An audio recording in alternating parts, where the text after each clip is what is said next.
नमस्कार, मैं हूँ डॉक्टर अंजना और आज हम बहुत ही इंटरेस्टिंग टॉपिक के बारे में बात करेंगे। क्या वात रक्त और गाउट एक ही व्याधि है? आयुर्वेद में इसे दोष, दुष्य और संप्राप्ति की भाषा में समझाया गया है, जबकि आधुनिक चिकित्सा इसे यूरिक एसिड मेटाबॉलिज्म और क्रिस्टल डिपोजिशन में बताती है। आइए हम डिस्कस करते हैं व्हाट इज गाउट। सबसे पहले समझते हैं कि गाउट एक मेटाबॉलिक डिसऑर्डर है जिसमें शरीर में यूरिक एसिड बढ़ जाता है। लगभग 1/3 यूरिक एसिड डाइट से और 2/3 शरीर अपनी प्यूरिन मेटाबॉलिज्म से बनाता है। और जनरली किडनी यूरिक एसिड का 2/3 पार्ट और गट 1/3 पार्ट एक्सक्रीट आउट करता है।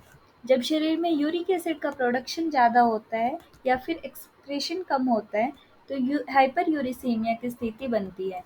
ये यूरिक एसिड जॉइंट्स में जमा होकर मोनोसोडियम यूरेट क्रिस्टल्स बनाता है। यही क्रिस्टल जॉइंट्स में इन्फ्लामेशन और पेन का रीजन बनते हैं।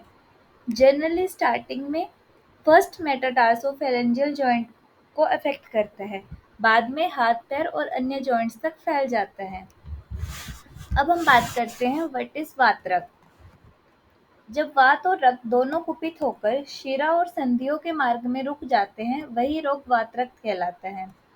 इसमें भी प्रारंभिक अवस्था में हाथ पैर की उंगलियां और छोटे जॉइंट्स इन्वॉल्व होते हैं और बाद में पूरे शरीर में फैल जाता है।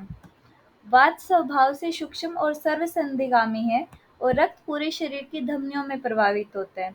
दोनों के एक साथ कुपित होने से यह संधियों में जाकर रुक जाता है और वहीं पर शोथ, दाह और असह्य वेदना उत्पन्न करता है। अब कारणों को देखते हैं। आयुर्वेदिक कारण: लवण, अम्ल, कटु, क्षार, स्निग्ध और उष्ण भोजन। मांस, मत्स्य, दधि, सूरा, आसव, विरुद्ध आहार। बार बार भोजन करना, अजीर्ण अवस्था में खाना, क्रोध, दिन में सोना रात्रि में जागना, व्यायामहीनता, अधिक सुखभोजिता और स्थूलता। Risk factor of gout disease is purine rich food जैसे कि red meat, fish, sea food, alcohol, fructose-rich sugary food and cold drinks, obesity and sedentary lifestyle, genetic predisposition, chronic kidney disease। दोनों ही दृष्टियों से कारण लगभग समान हैं। अब दोनों की संप्राप्ति को साथ-साथ समझते हैं। आयुर्वेदा में वात और रक्त साथ में मिलकर संधियों में जाकर मार्ग आवरण करते हैं।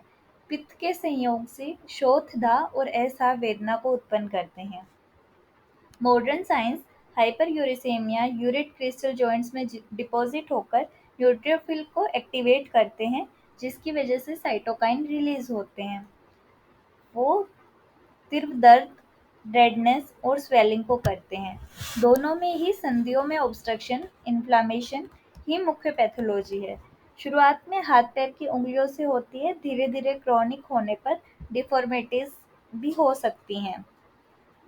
दोनों वास्तव में एक ही रोग के अलग-अलग दृष्टिकोण हैं। आयुर्वेद दोष, दुष्य और मार्ग आवरण की भाषा में बताता है, जबकि आधुनिक चिकित्सा इसे यूरिक एसिड और क्रिस्टल की भाषा में समझता है।